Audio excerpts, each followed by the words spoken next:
Welcome, Pathfinders and all wandering wanderers, eager to explore paths to better tech futures together. We are Tethix Firekeepers, Ale Sakovic and Matthew Mitka, inviting you to reflect on the lunacy of tech and explore the paths not so well traveled. Each podcast episode is a meandering exploration inspired by the seeds planted in our Pathfinders newsletter at the beginning of the lunation cycle and the paths illuminating during our full moon gathering. You can find more about us and our pathfinding adventure at tethix.co/pathfinders. In this episode, we wonder about time. The time tech companies promise to save with almost every new product or feature release. We've been hearing these time-saving promises for so long that we should all be quite time-rich by now. Yet, the more tech we have in our lives, the more busy we seem to be, and we're still far away from the 15-hour workweek that tech-enabled productivity gains were supposed to lead to. We seem to be spending all the time we save by doing more. So, the guiding question for today's exploration is, what should we do with the time that new technologies save? Welcome back, Matt. Our guiding question today seems like a really important one to ask during a time when we keep hearing about how much time generative AI as the latest technology will save us all. What are some of your thoughts on this? Yes, welcome back. As the moon goes through its cycle, we reflect on time. Time, how convenient. I mean, with the adoption of generative AI tools, this myth and reality is kind of playing out. I mean, I reflect on conversation with my wife and partner in life, Gemma, who has been using generative AI tools in her studies, biochemistry and things like that. And there's a whole bunch of time saving. She has clearly been saving a whole bunch of time, re-clarifying things with lecturers because you can get ChatGPT to Eli 5 something and decrease the time it takes to be able to understand a concept biochemistry and chemistry has a lot of stuff to remember. So she saved a whole bunch of time, but has she actually saved time? And I guess the question here is, we've got these technologies and this myth throughout history of technologies, saving us time. But while they might actually save time compared to doing the activity before using that technology, we're not actually saving time per se. There's a redistribution towards more tasks. And in fact, we're probably just cramming in more activities. Yeah. So time and this narrative of being faster, and we all want to get things done faster and be done faster, and it's related obviously to productivity, being more productive. And just yesterday, actually, I came across this interesting post on LinkedIn that said that 96% of execs expect generative AI tools to increase productivity, so make workers faster and be able to do more. But on the flip side, 77% of employees say that generative AI tools have actually decreased their productivity and increased the workload. So it's interesting. There's no arguing, right, that these tools enable you to do so many tasks faster. Like when I'm programming or like researching a topic and I have ChatGPT open there, obviously, I get my answers much faster. I am able to do things faster. So in theory, I am able to save time. But what does it really mean? And what is actually lost in that time saving when we speed up, right? Because we know like humans are not machines. It's not like we make like a piece of software run faster, right? By adding more CPUs, or, train AI models faster by adding more GPUs. And it doesn't seem like we lose anything in that. But we're not exactly sure humans work the same way, because there seems to be something that is also gained by doing things more slowly, by taking the time, slowing down, thinking about it, right? And there's a lot of conversations surrounding, for instance, creativity and even learning, right? Is there value in taking the time to do things slowly, taking, 10 years to master a field or some area of your life, right? So what do we lose by actually being faster? And it's not clear, right? And why are we rushing to save time? Why is saving time even important? Like, what are we saving it for? What other important things we have to do, right, with this time? So yeah. Yeah, it's fascinating that study. It's a really interesting set of data points there. And this kind of rule of thumb of 10,000 hours, like to Yeah. master a particular task, right? Oh, all of a sudden it's like, I can cut that down to 2,000. I get my 70% decrease. But what do I lose? What do I lose? Have I actually mastered it? Am I truly embodying that knowledge in, whether that be, I don't know, bike riding or kung fu or in programming or biochemistry or writing or art or graphic design, or what do I lose in that process of injecting or utilizing these technologies? Compressing. Compressing the process into, it's a interesting way of framing it, like just a compression. Like, what is the loss? It's not lossless compression for us. We lose something. Like, if I have to, if I'm doing a design on a brand and I have to go through 50 iterations of logos and look and feel and different ideas, and there's most of it ends up being rubbish, but the process of going through those iterations gets you closer to that sense of connection and meaning in what that brand, all the different elements, the character, the tone, the visuals, the typography, the color palette, all those things, they convey something. And that process itself of going through all those, other 49 iterations that didn't make it, was extremely valuable. So we do lose something. We lose a whole bunch of learning opportunities to learn. And is there historical examples like this myth of technologies saving us time, which we do save time, but what do we lose in the process? And secondly, what do we then do with that time? You kind of bringing up we just fill it up. It's like this void. We create this void in the time-space continuum that we experience. And all of a sudden it quickly gets filled with the next task, the next thing on the to-do list, the sense of urgency that we have to create and get more shit done. Yeah. Seems like the Jevons paradox, right? Which says that basically all the efficiency gains, I mean, it's usually, we use it to talk about energy and the fact that all efficiency gains we achieve through new technology, we basically just end up using more energy because we become more efficient. So it seems we're doing a similar thing with time.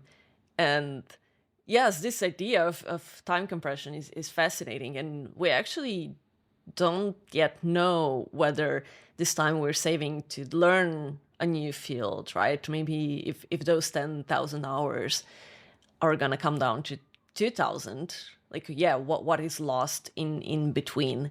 And I think there's also a difference in the activities that we do where we have time savings, because when we talk about technology, we can talk about technology more broadly, not just generative AI and digital tools, but technology in our homes, for example, like the dishwasher, the washing machine, right? They do save a ton of time and enable us to spend more time being creative, writing, but also working.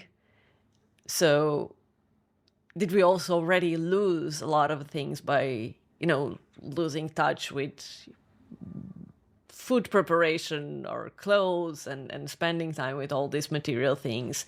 And I mean, we've already outsourced a lot of the time to a lot of other people. Just thinking, something about clothes. Now we have other people making clothes for us. And it seems like we're entering like a similar territory when it comes to knowledge work, when we're outsourcing that.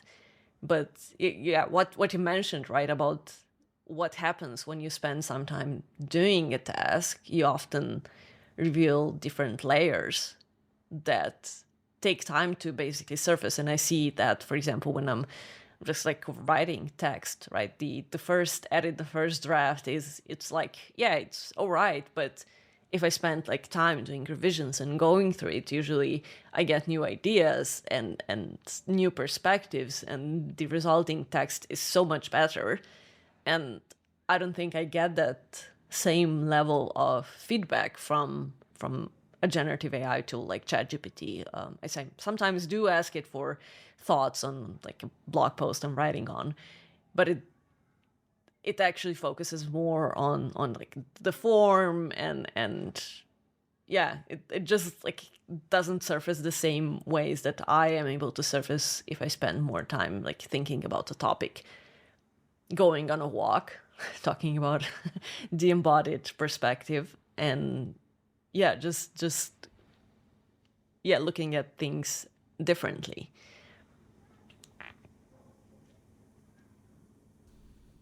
Yeah, the different types of tasks and what we lose. I think, the writing process, the creative process in particular, all those little failures, we might call them, every little iteration is just an opportunity to learn. Like we come closer to some aha moment and gamma wave state in our brain where we're like, wow, that's a really interesting realization.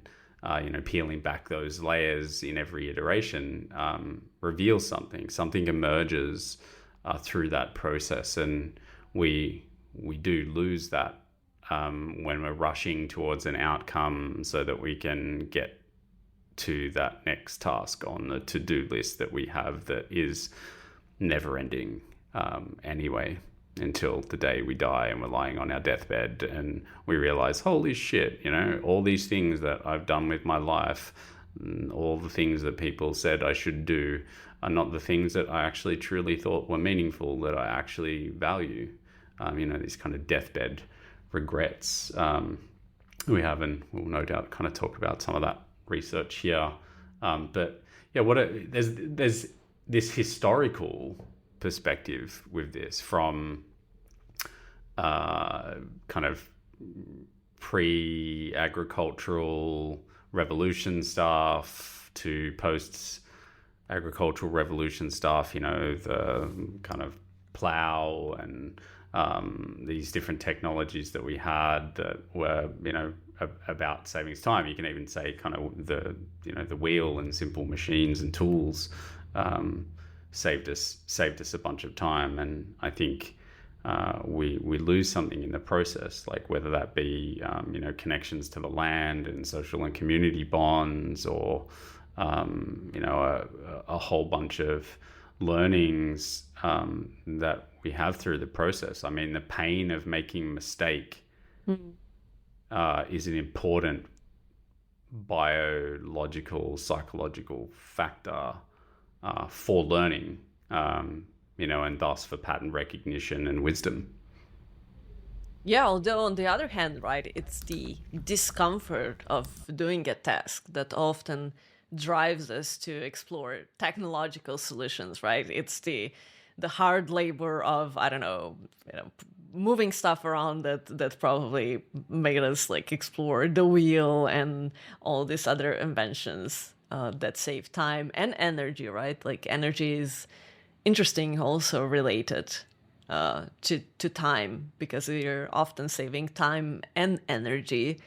So it's, yeah, an interesting paradox because pain and discomfort are so important for learning, right? And we learn through mistakes, through failures, but at the same time we seem to be quite wired to try to avoid pain and discomfort at all costs, inventing all sorts of wonderful gizmos and features, like just like anything to avoid spending more time because we don't like wasting time, right? And this brings us, for instance, to the language we use about time, spending, wasting time, right?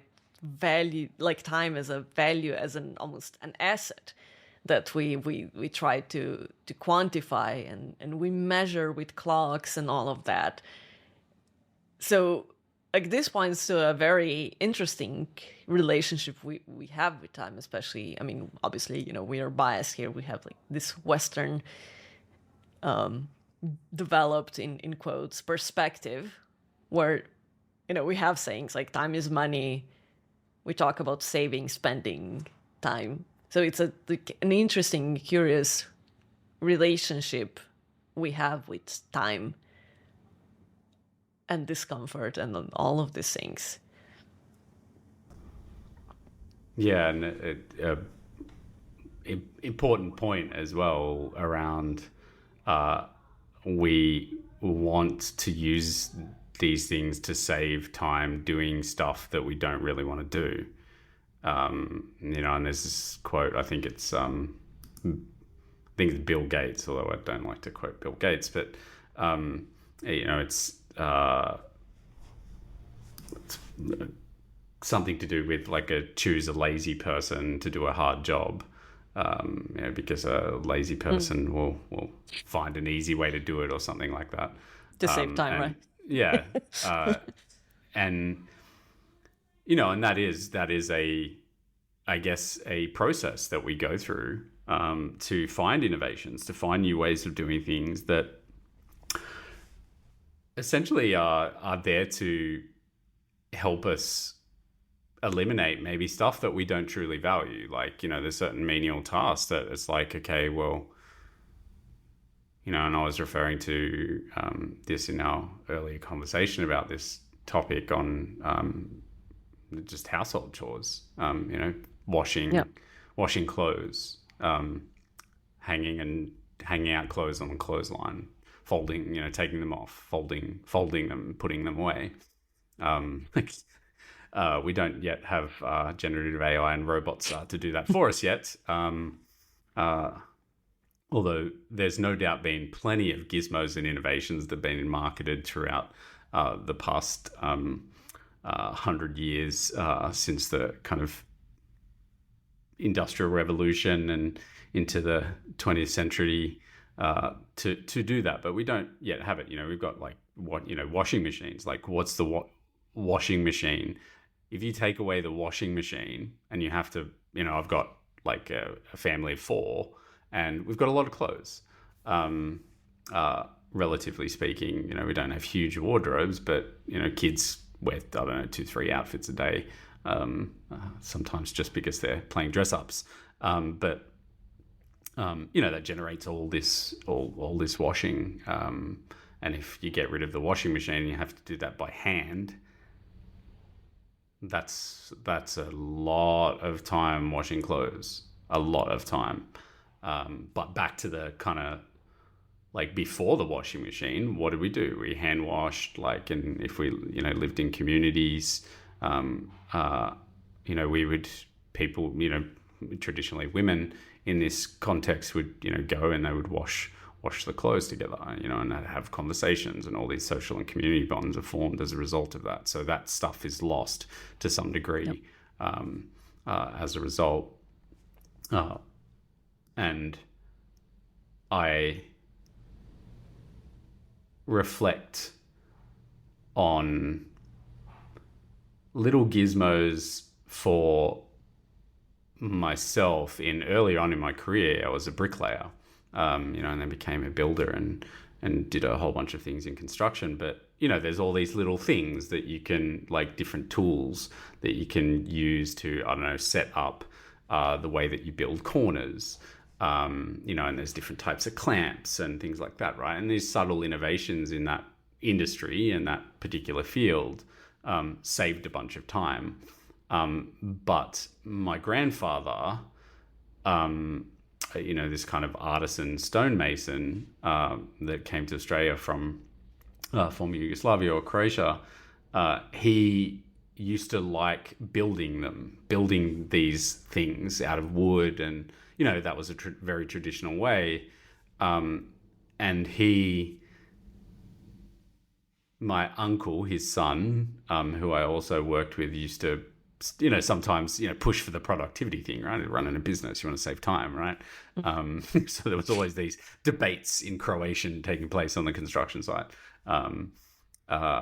But there was something in the process of building that and learning about it. And you have to think through why you need this particular type of technology. In this example, I'm talking about like setting up a corners.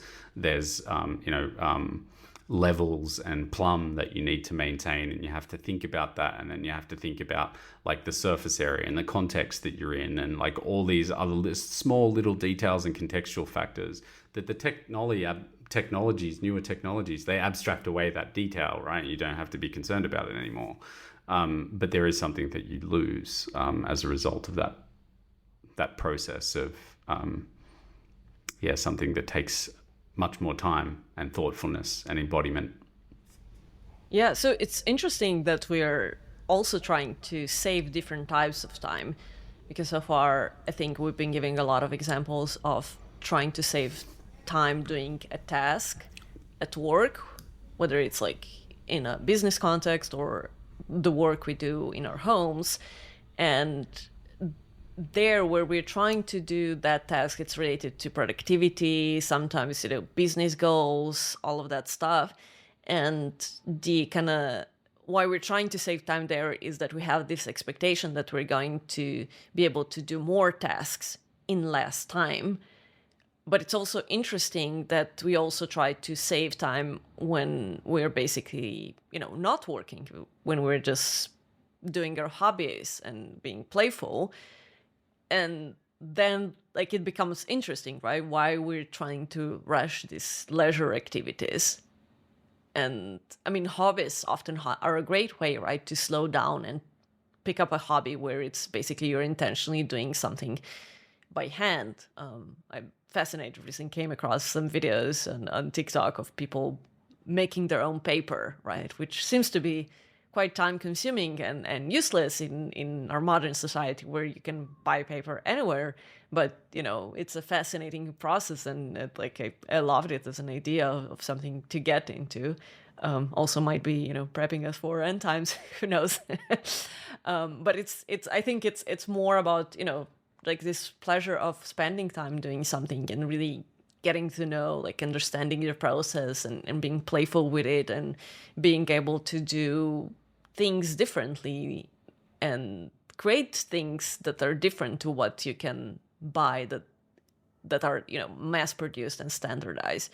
So that's an interesting concept. But I think a lot of technology is also trying to save us even leisure time, so that we'll have more time to consume more stuff even when we're not working, right? So to buy more stuff. And when we're talking about it, I was reminded of the infamous Crush ad that Apple released for their iPad Pro, where it shows them crushing all these instruments of creativity, from musical instruments to playful things, into an iPad, right? This device where you can have all these things in one device. And obviously people were not very happy about this ad, because it seems like, we're losing something by crushing everything and putting it into an iPad, right? Because there's pleasure in picking up a physical trombone and playing a physical instrument, and doing it slowly, taking the time to do it slowly. So sometimes taking the slower route is actually quite enjoyable. But I think the problem we have in modern society is because the iPad can do so many things and can be so many things, and tools for everything and hobbies everywhere. So even when we're not working, we have so much choice. So it seems like we also have a bit of a paradox of choice that is like, oh, I had so many movies to watch, so many TV shows are now coming out. I don't even have to wait for them in most cases, right? I can stream anything anytime, and what do I choose? And then we end up doing something, yeah, that probably isn't as satisfying because we can do so many things at once, and we end up feeling the void of time that we're supposed to save with activities that are often questionable value, and not in a not to pass judgments, but they don't actually feel satisfying. Yeah, question of value there as well. Like, what do we truly value? And direct our time and energy towards. Sure, we value pleasure and satisfaction and entertainment and joy, and therefore, I've got a spare, I've got a spare, there's no spare time. Matthew, you don't have spare time. That's just an illusion. You just, kind of reprioritize, but, spend some time, I don't know, watching a documentary or a TV series or Netflix series. And inevitably in my family, probably arguing for 15 minutes over what to watch. But yeah, so it's what do we, how does where we direct our time reflect what we value as a kind of interesting prompting question? Because if we kind of look at it on the surface and we go, okay, well, from a bit, kind of professional business perspective, using generative AI tools as an example, you might go, okay, well, yeah, we value productivity and efficiency, right? So, we're going to use these tools because we want to get more effective at completing a task. We want to be more productive with the stuff that we have to do so that we can deliver value to our customers and our shareholders. There's a set of implicit human values that are in these decisions, as well as, the hobbying time, and going, okay, well, if I'm deciding to do a hobby and I'm not looking to fast track it and I want to immerse myself in the process and get into that state of flow, learning to play guitar or make paper in your example, which is fascinating. Definitely a handy skill to have in end times. What does it say about what we value when we redirecting our time? Because if we talk about it as a quantitative thing, it is the finite resource. It is the most precious finite resource that we have in these lives as spiritual beings having a human experience, if you want to kind of frame it like that. Yeah, although it's not, at least in the context of technology, it's not discussed in that way. We're still, I think, a lot of the technologies that are being sold don't really remind you that you only have finite amounts of time on this earth, right? Because if we were reminded of that, would we be spending so much time binging Netflix shows and scrolling through social media? Probably not, right? We would be making different choices if we're truly aware of how much little time we actually have to do things, because the technologies are basically trying to get us to consume more and be better consumers, not really spend, in quotes, right, to use that economic language in relation to time, time well and in ways that makes us fulfilled. And it's also interesting thinking about time like in terms of values, and but also the material side and the physicality of time, and how the design of our spaces also influence the way we choose to spend time. You mentioned before how much time like a family spends just washing clothes, because we live in this nuclear families, right? In each of like us wants to have their own home for their own family and do things on their own as like almost single units, right? As individuals or small families. And the way cities are designed, it also they make it easier to spend time doing certain things, but harder spending time doing other things. So they also influence our choices, and in some ways they create a lot of additional work, especially I think for families and raising children. It's now in the domain of parents, or even like a single parent instead of like the entire village or the community.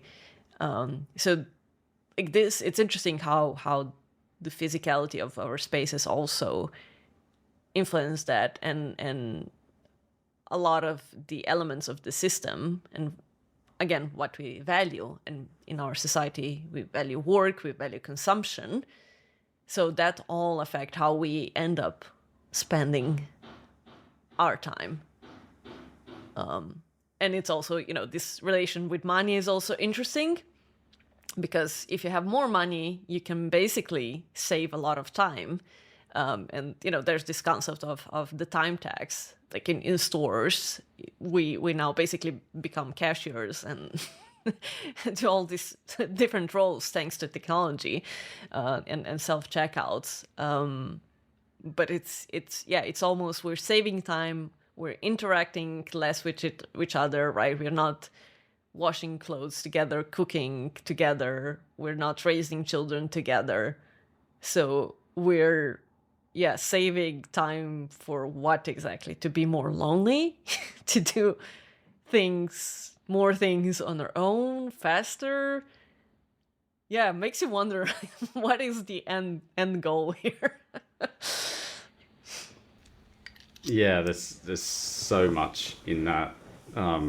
Just from the architecture and design of our physical infrastructure, our towns and neighborhoods and cities, and to money, and money as this kind of universal token for exchange, and kind of brings up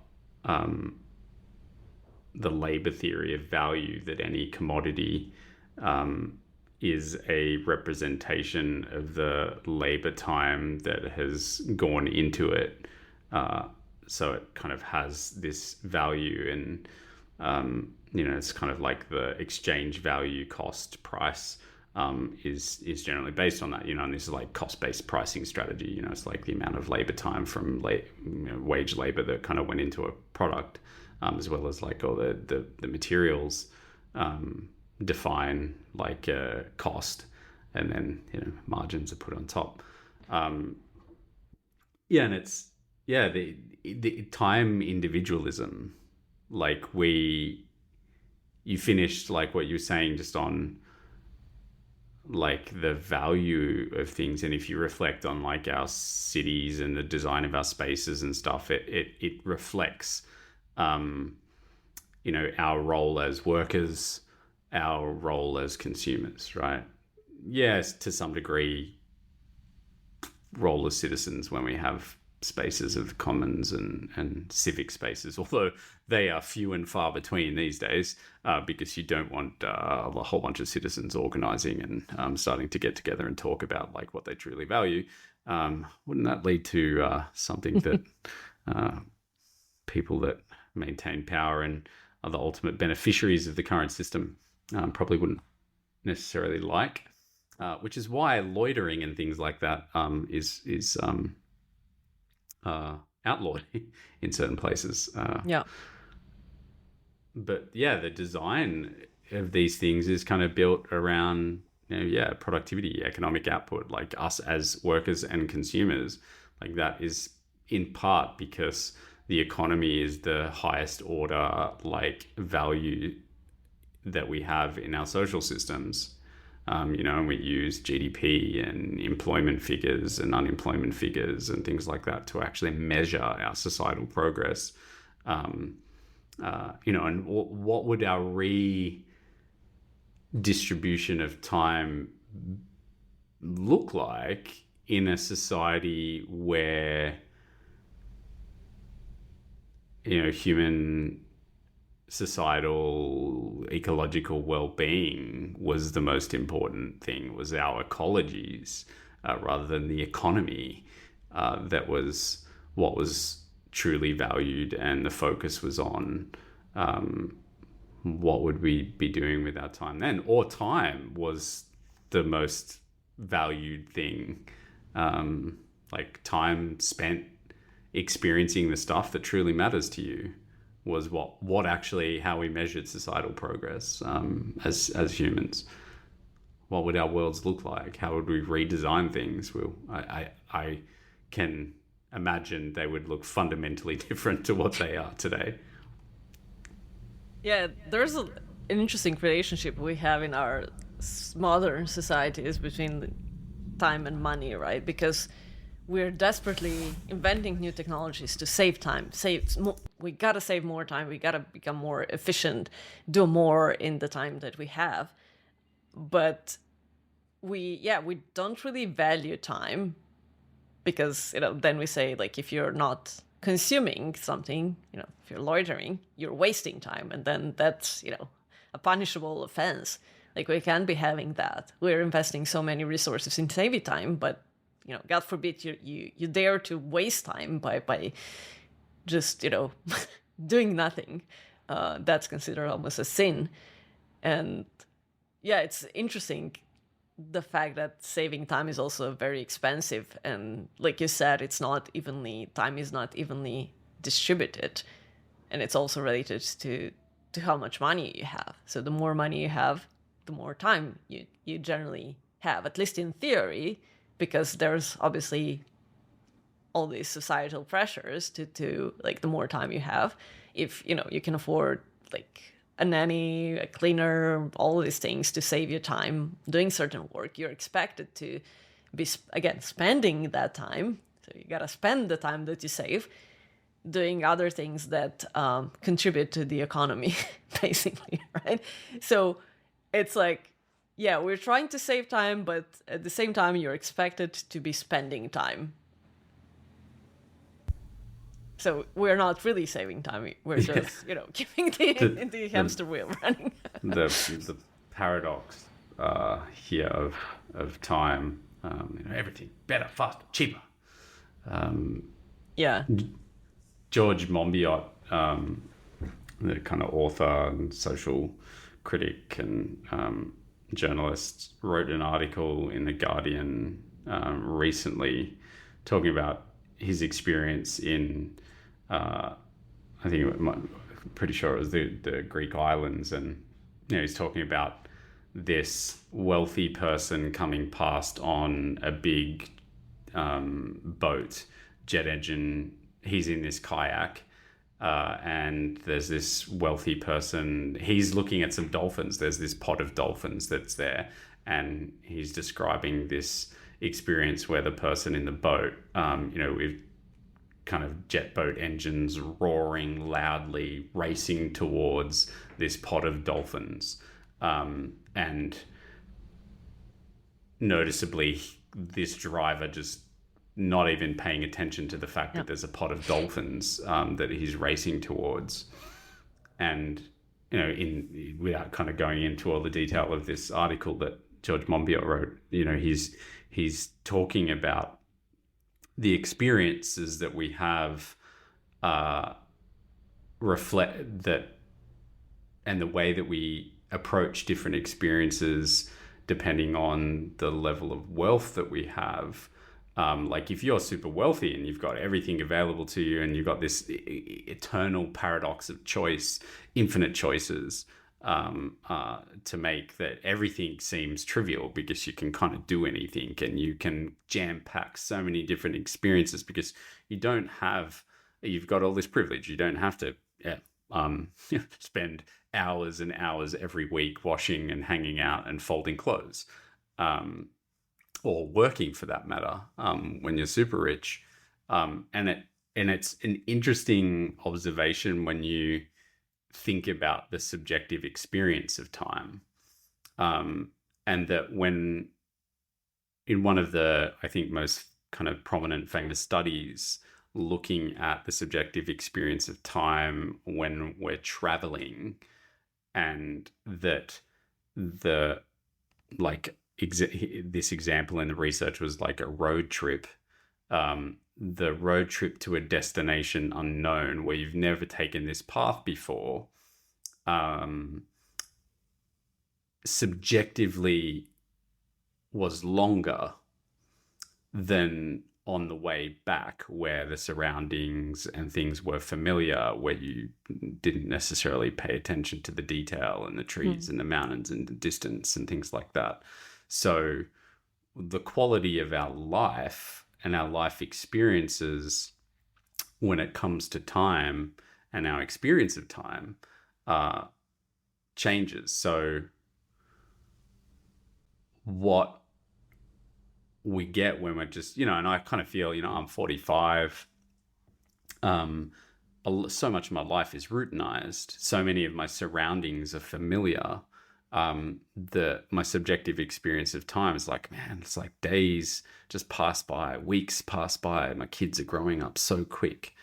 And that's the subjective experience of time as we travel through space on Spaceship Earth. But when we do the unfamiliar, when I bring in new experiences, I take a route on my walk that I haven't taken before, there's so much more joy. There's qualitative joy in that experience. Yeah, so there appears to be the loss, right? That we have when we are saving time and compressing time is like there seems to be like a joy and creativity that sometimes gets lost in the process. And it's interesting, and like when we have like all these stories about magic and how magic is supposed to work, there's always a balance, right? And you can do things in fantasy books, movies, you can do things faster with magic, but you're always paying a cost. So somebody is always paying a cost. And it might be you directly, but usually, you're taking this like magic mana from somewhere, and upsetting the balance, and you have to be careful with the balance. So we're not, like this brings us, I think, back to the relationship between time and energy. There seems to be, we're saving time on an individual level, but on the system level, we're actually not saving time. Like there's this law of conservation of energy and time probably as well. So even if you can afford to save time through a new gizmo, new gadget, you're taking that time from somewhere else, whether it's natural resources, like an ecosystem, or other humans. So somebody else is paying for the time you've saved with the technology.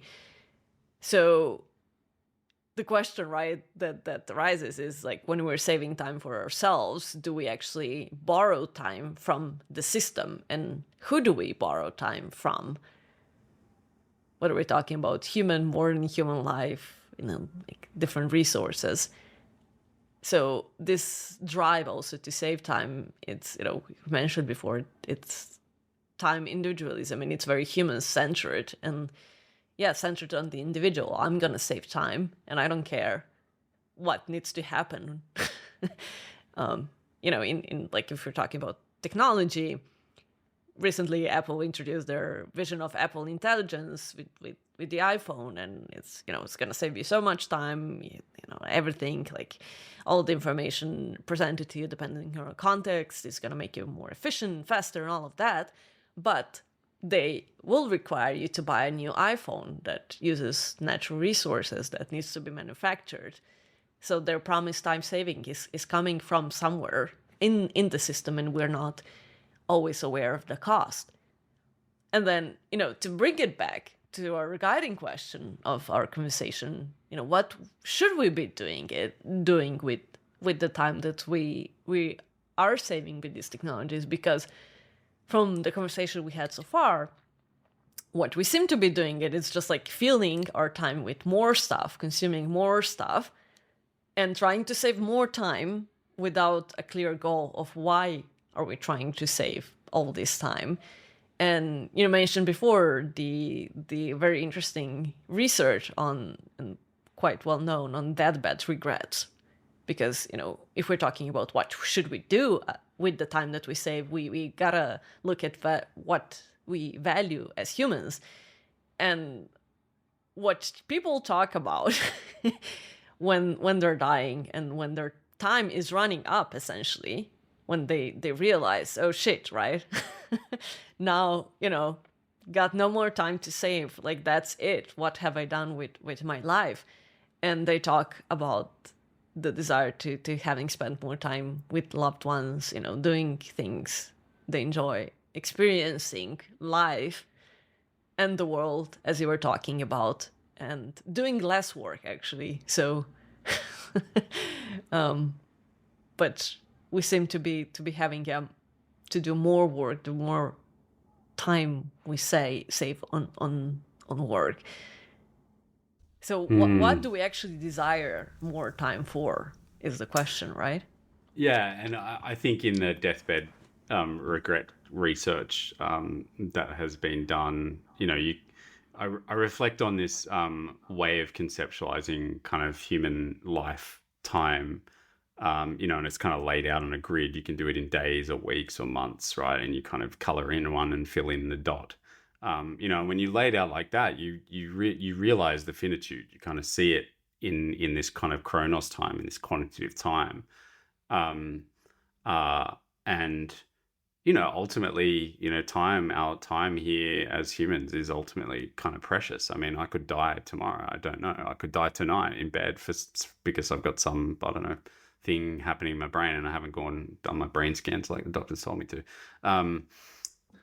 So that's related to Matt. But in that research, the deathbed research, I think, is kind of like the kernel of the answers, kind of just bringing that up here. Like the common deathbed regrets is like, I wish I had the courage to live a life true to myself, not the life others expected of me. And noting that this is kind of individual centric, in itself, and then I wish I hadn't worked so hard. Yeah. I wish I had the courage to express my truest feelings. I wish I had stayed in touch with my friends. I wish I had let myself be happier. So there's this, those key things kind of give us this indication that like our social relationships suffer when we're kind of just jam packing it with all these different things. We kind of briefly mentioned the, loneliness, and, there's so much going on now with the, what's called the loneliness epidemic. People, we've got all these technologies that are then, meant to connect us and meant to make us feel more connected as people, but people have never felt as alone as they do today. More people. And that's a tragedy. That's a tragedy of the value systems that we've created. And we've created them. We can change them.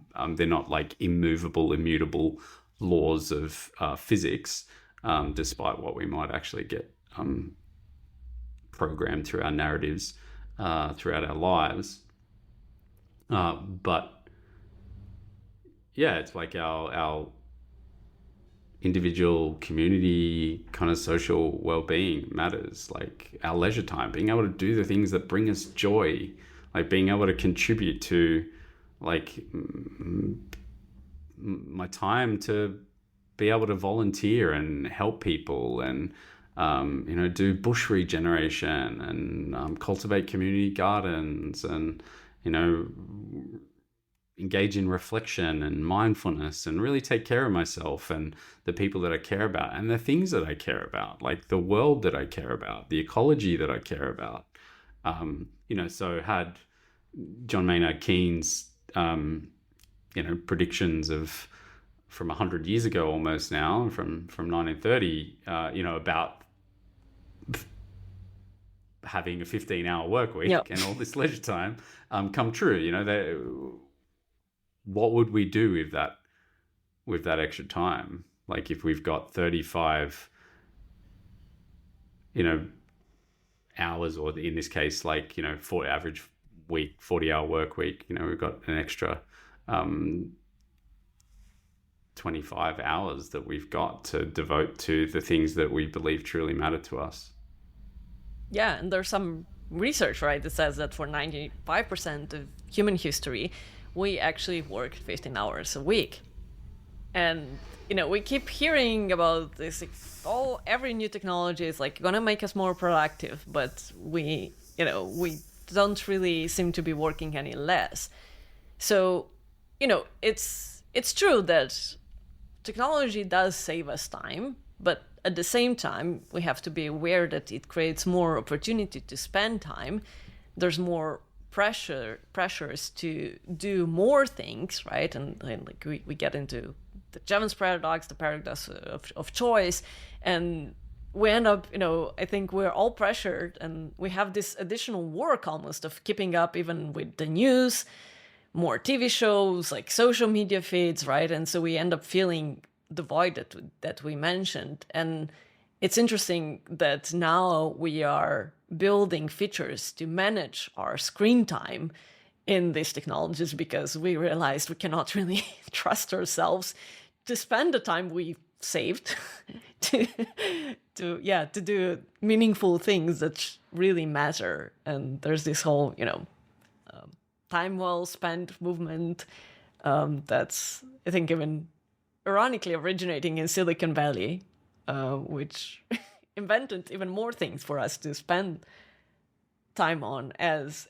they were trying to save more time. So like there seems to be a lot of paradoxes going on, and what we, I think, ultimately come to is that technologies do save time per task basis, but not on the scale of our lifetime, because we are saving, especially in the current like economic and system and the way this incentives are designed and our spaces are designed, we're saving time to do more work, so more tasks, to consume more, to be more distracted, to feel more comfortable, to be more separate from ourselves, to be more separate from each other, more separate from nature, instead of doing the things that you mentioned before that really matter to us as human beings, right? The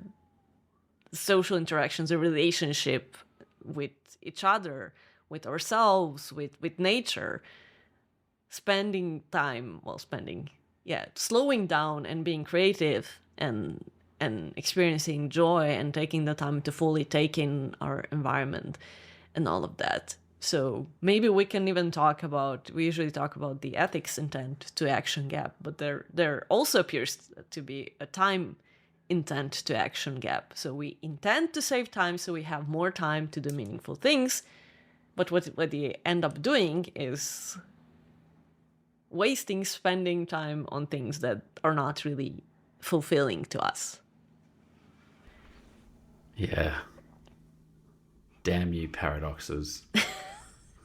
So many paradoxes, yeah. Yeah.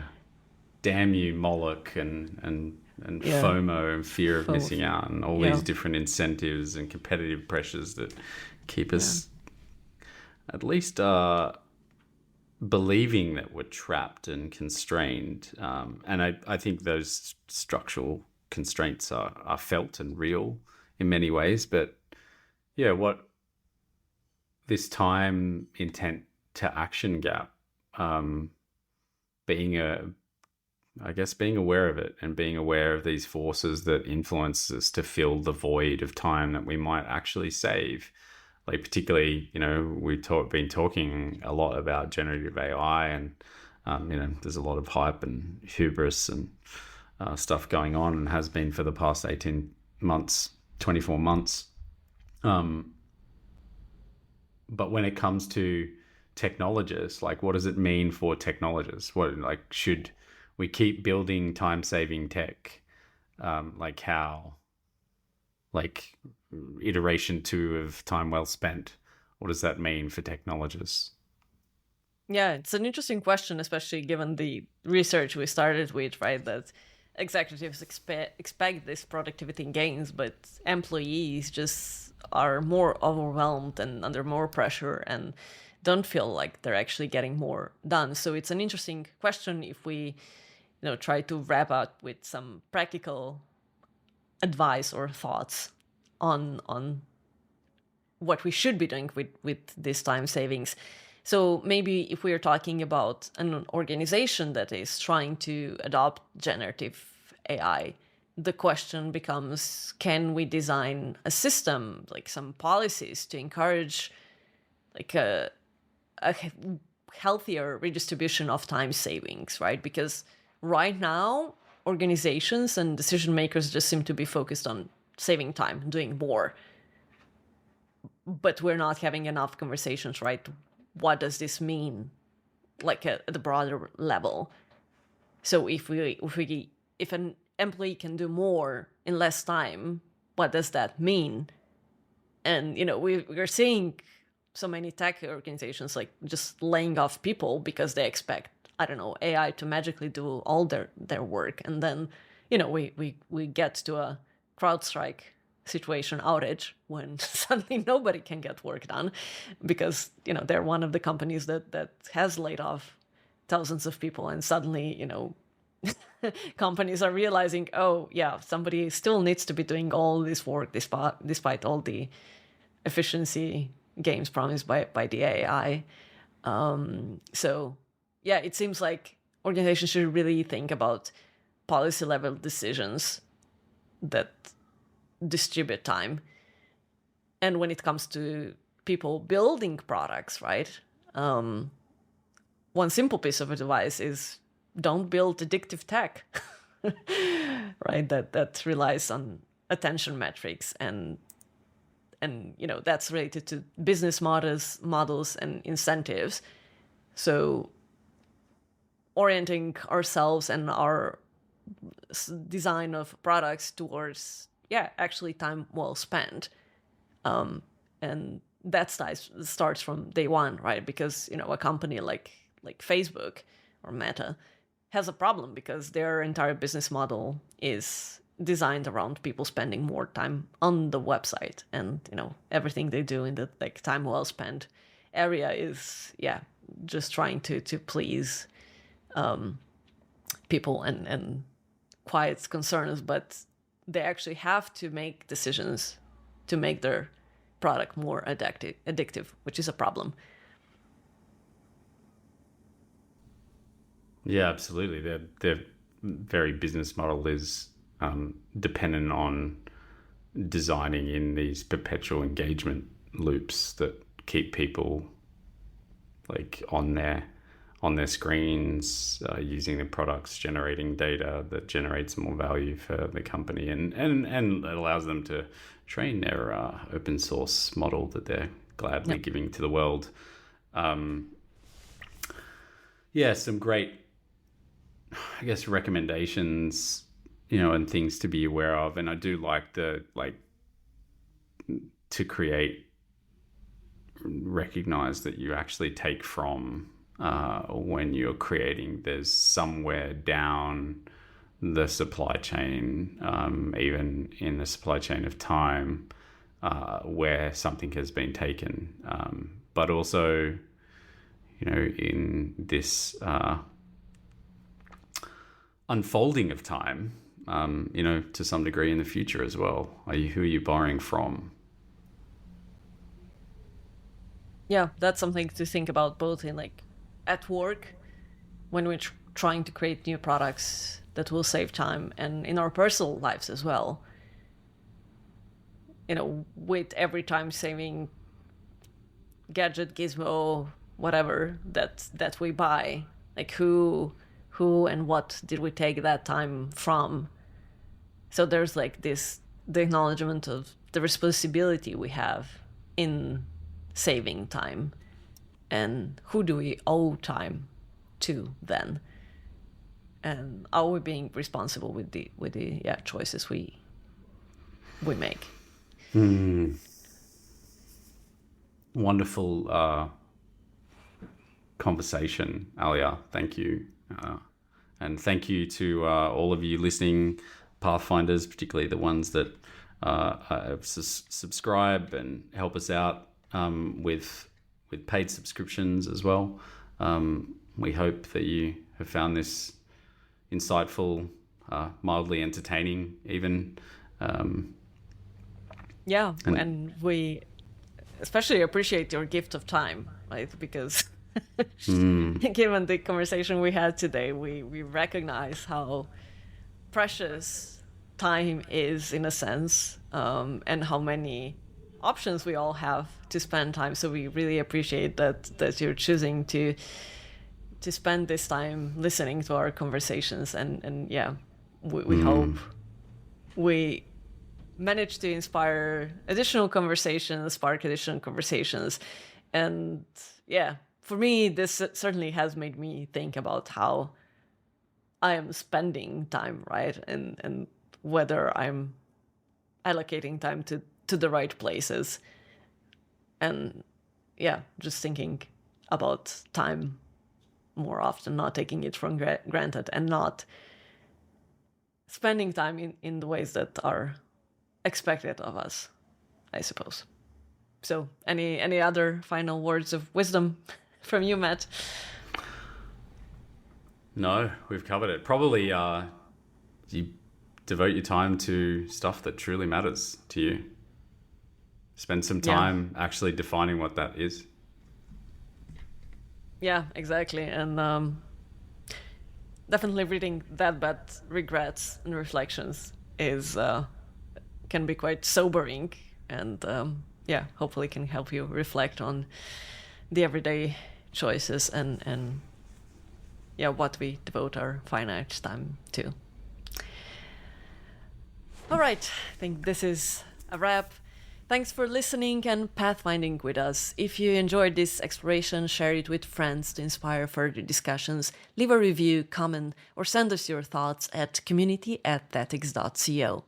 We're always happy to hear from you, and we're also extremely grateful to our paid subscribers on Substack who are able to support our work financially, as Matt already said. We hope to continue inspiring collective pathfinding towards better tech futures, and every bit of support, whether financial or algorithmic, helps to keep us going. We invite you to embrace the lunacy of tech with smiles and love by subscribing to the Pathfinder's New Moon's Letter and joining our next full moon gathering. We sing our monthly reflections and gatherings to the lunar cycle as a reminder of our place in the universe and a commonality we share across time zones and places we inhabit. Pathfinder's podcast will return during the next waning moon. Until then, take the time to sing and dance with your loved ones and be mindful about the seeds of intention you plant and the stories you tell. There's magic in both.